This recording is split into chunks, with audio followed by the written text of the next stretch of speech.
In today's changing world, growing up isn't always easy. Imagine being without accurate information and reliable skills as you navigate the journey to adulthood. Do myths end up masquerading as reality? Do peers, television and the internet stand in for reliable resources and information from caring qualified adults? Fortunately, comprehensive sexuality education, or CSE, can make this journey easier, more certain and healthier for many young people around the world. You may know CSE as life skills education, family life education, or HIV prevention education. No matter what the name, CSE aims to ensure that all young people develop the knowledge and skills to make conscious, healthy and responsible choices about relationships and sexuality. CSE has always been a part of many cultures.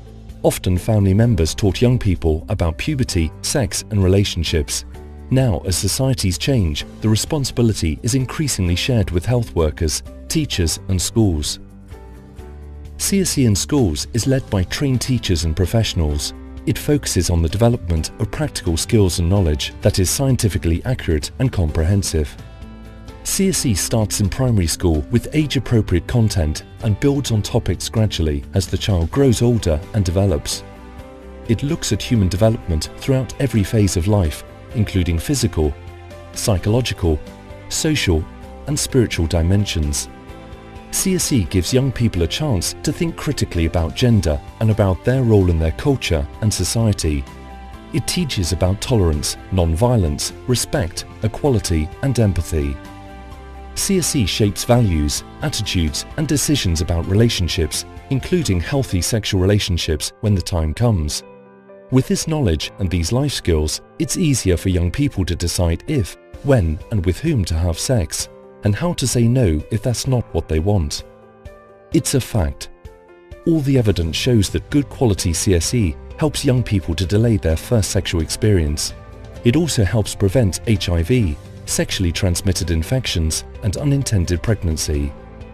Young people deserve to be healthy, happy and to realize their fullest potential. They deserve to grow up in a world with CSE, a much less scary, less confusing and less harmful place than a world without it. As leaders, teachers and parents, we have the responsibility to act now. So comprehensive sexuality education is part of every young person's journey to adulthood, no matter where in the world they live.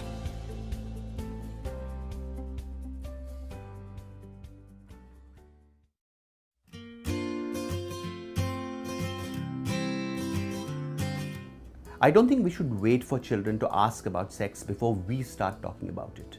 I think parents, teachers, schools should be aware about sex education, how to impart it, and particularly in today's day and age, I think it is an essential life skill that must be given to them. Sex education is not only about sex, it's about various things. We believe that sex education should start as early as maybe a child is 4 or 5 years old. And at that time, the focus is on becoming aware of their own bodies, about their private parts, so that they are comfortable with it without using derogatory terms such as maybe susu or chichi, which actually puts a negative connotation and they begin to feel ashamed or embarrassed about their own bodies, right? And then of course the next issue we need to talk about is safety, as to who can you, let's say for instance, change in front of, who can give you a bath, who can take you to the toilet, right? Who are the people you can trust when you have to go with any kind of discomfort or questions about it, right? So those are the kind of things that we can talk about in the younger lot, and we need to reinforce some of these things in different spaces, both at home and in school. Material that you find out there in the media which can be very damaging. So it's very, very important to give them a healthy view of it all about, and again the safety issue, and particularly about abuse, the fact that when you have friendships or when you when older people befriend you, there may be boundaries that you have to have. Maybe there are indicators that children need to know about where they will raise an alarm. So those are the kind of things that they need to talk about, right? And they may have lots of questions also about how are babies made, and and how do private parts look like, and so on and so forth. And those questions also have to be answered in a sensitive and genuine way, without again being very embarrassed or evading the issue.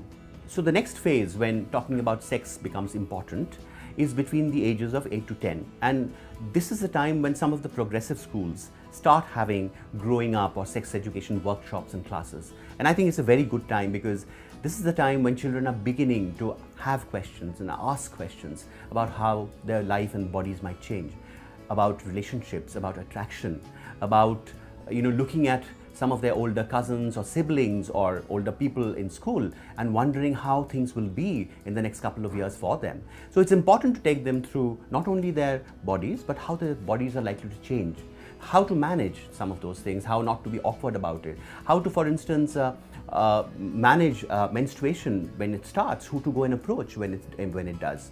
Also, such children of this age are often curious about how are babies produced, what happens between men and women, what happens when you get married. And it's important to address it in a sensitive and perhaps creative way. For instance, there are some parents who take the assistance from, let's say, talking about animals and some of the programs you see in animals, because over there, breeding and mating and how babies are produced are shown in a way that is quite acceptable, and children often see such movies. And there are other clips and movies and literature or even websites nowadays that are available where there are drawings or there are explanations in a manner which is child friendly, which you can actually adopt and use with your children, both at home, and I'm sure school will also know or develop their own systems of doing it. So this is another very important part of growing up, and it should become an essential part of education, in my opinion. The third and the last part where sex education becomes very important is adolescence. Now, at adolescence, as you would know, things change dramatically. Their bodies would have changed, their hormones would have kicked in. They begin to look at the world and relationships in a different way. They are now beginning to not only get attracted, but considering relationships. They may consider or think about romance. They might now begin to think about going one step ahead and think about a physical kind of contact or relationship. And it's important to now begin to address that. But besides all that, discussing about relationships, romance, love and all that, we also need to make them aware of their rights, of boundaries, of trust and respect in relationships, about how getting into a relationship is their choice, about consent and being able to be empowered enough to make their decisions on their own without being pushed or feeling the peer pressure to get into a kind of behavior which they're not ready for. And those are the kind of things that we have to take adolescents through. And I believe that life skills education or sex education or dealing with sexuality, which is actually thinking about it, is an essential part of the people we are. So the last step that we address in adolescence is identity and self-image, and body image. These are all things that get associated and become vital issues that young people deal with and need to actually answer for their own selves to be able to grow as confident, self-aware and empowered individuals.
Okay, so today I have for you a requested video. It's been requested several times, so I'm finally recording it for you guys. This is all, well, not all of them. These are some of the books that were used to talk about puberty and sex. This series, I'll go through it, but this series is a Christian-based, and this is the American Girl's Care and Keeping of You for younger girls. So, let's say I'm just gonna go ahead and jump in. So, I'm gonna start with these.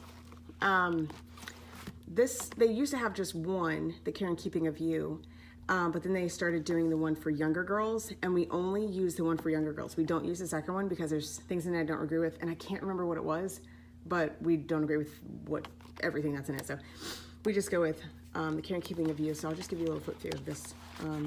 Since I can't find my tripod, I have to do it backwards. So it's color. Both my girls read this book. They got the whole set.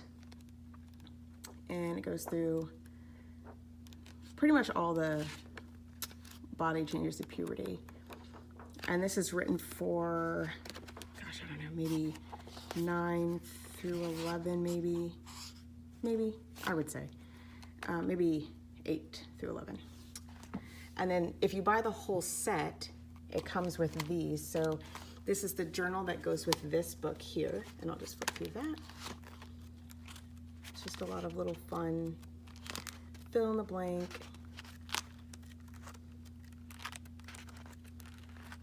Feeling type stuff.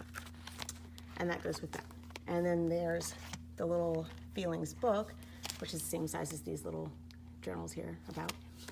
And this one, it does. So it has all the feelings. And it goes through just different things they can read about it and little, I think there's a couple activities in here.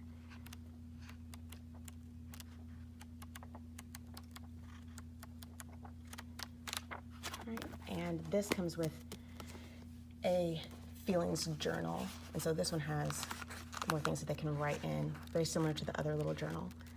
I haven't found a boys one that would be similar to this, but we haven't needed it yet, so because it's only 6.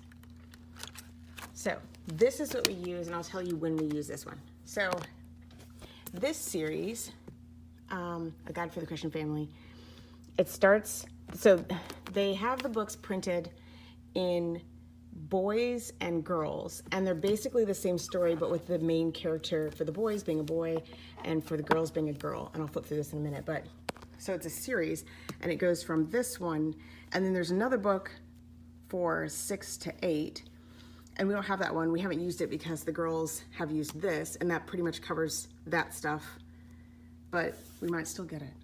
I don't know, I feel like we might, well, we'll get it for Everett. So, and then it goes into this book, and then there's a couple more, or there's one, well, 2 more, 1 more. I'll tell you in a second. Okay, so they have, so this is why boys and girls are different. And then ages 3 to 5 is what's written on here. And I did start reading this to Everett, and then I decided it'd be better if Darren read it to him. So it has a little forward in the beginning to parents. So it says series of 6, but that 6th book is like, it's written to the parents. So I probably won't even read it. But here is like basically how it is. So it's got these. And there's actually an older version of these books, but I really like the newer version, which have these covers, and I'll show you why when I get to those books. These illustrations basically look the same as the old one that we had. I'm just gonna flip through these so you can kind of get, it uses actual terms.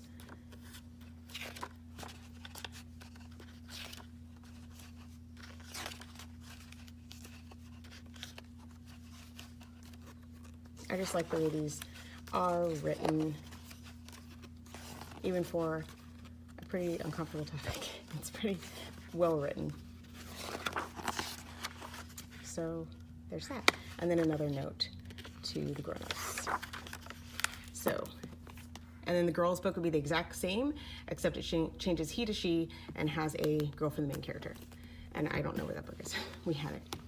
And then we had the old version of this one for Lorelai, and I lent it to a friend so that she could, I gotta sneeze. Okay, so we lent it to a friend whose daughter needed it, and we just bought a new one. So the drawings, okay, I'm gonna try to do this with my other hand. So these are, here's the table of contents here. So you can kind of see what topics it hits on. Okay. And then the pictures have been updated so that they're more, something just fell over on the deck, more modern. So there's a foreword written here.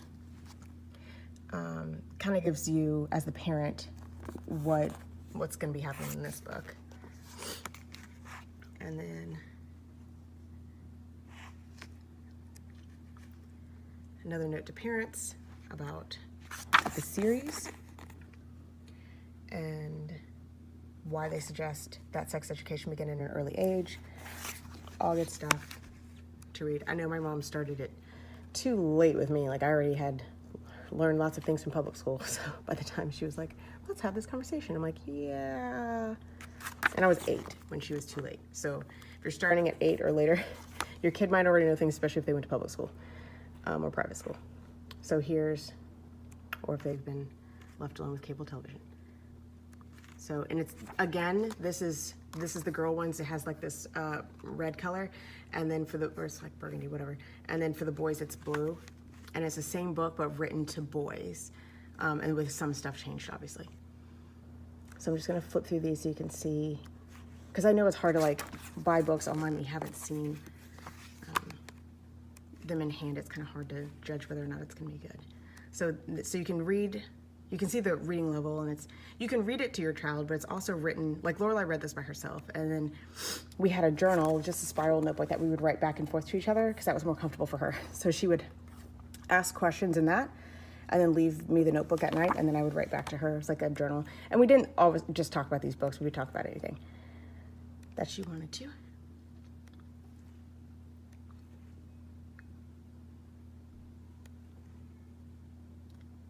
And it has scripture that they can look up that goes with everything. And then it goes a little bit into how boys change. And so in the boys' book, it would be flipped.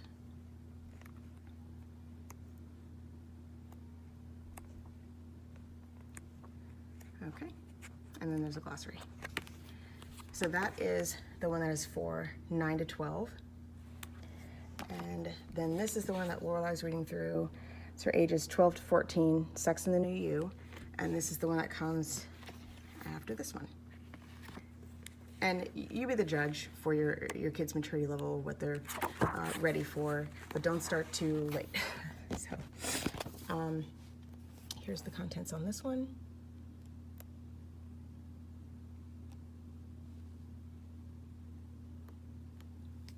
Okay.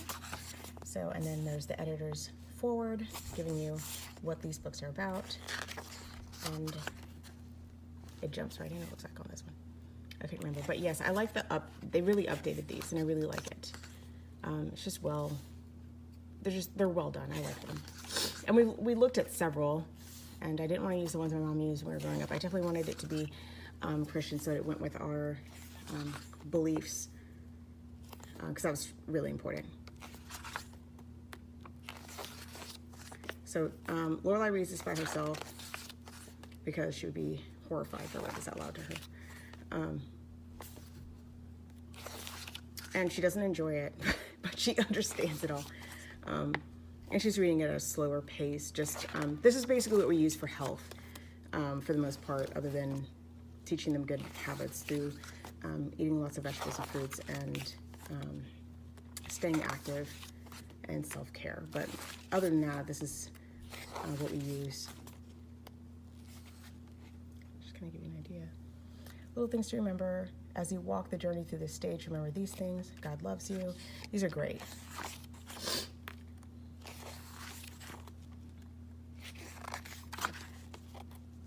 Guess I could flip a little bit faster. Ah!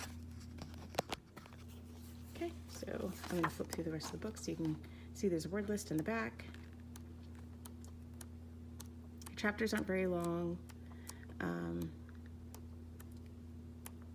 Really goes into modern things that might come up, sexting and stuff like that. So all that's really important for them to be aware of. So that's that. So I'm going to, let's see. So the series, this series here, the order is, let's see, I wrote it down for you guys. So the first book is Why Boys and Girls Are Different, and they're all written, a set for girls and a set for boys. The second one is Where Do Babies Come From? That's not the one that we have. I don't know, we just skipped that one for some reason. I guess we should probably go back and have Aubrey do that one. Anyways, the third one is How You Are Changing. The fourth one is Sex and the New You. And the last one is it just says 14 and up on it. And that is Love, Sex, and God. And so this is the series that we're going to use from start to finish pretty much for all of our kids. So Keeping of You for younger girls, not the part 2, or the old one that had it all together. And then, I can't remember what my objection was to that. Maybe you guys can comment below if you know what it was that I didn't like about it. Because I know it was like a common objection, so I just can't remember what it was. It was years ago. So I'm glad that they wrote a new one that's better. So that's what we're using. If you have any questions, just leave them below, and I will have everything linked for you guys. And I'll link to the whole series so that you can look over all the ones that come in the series. So that's it.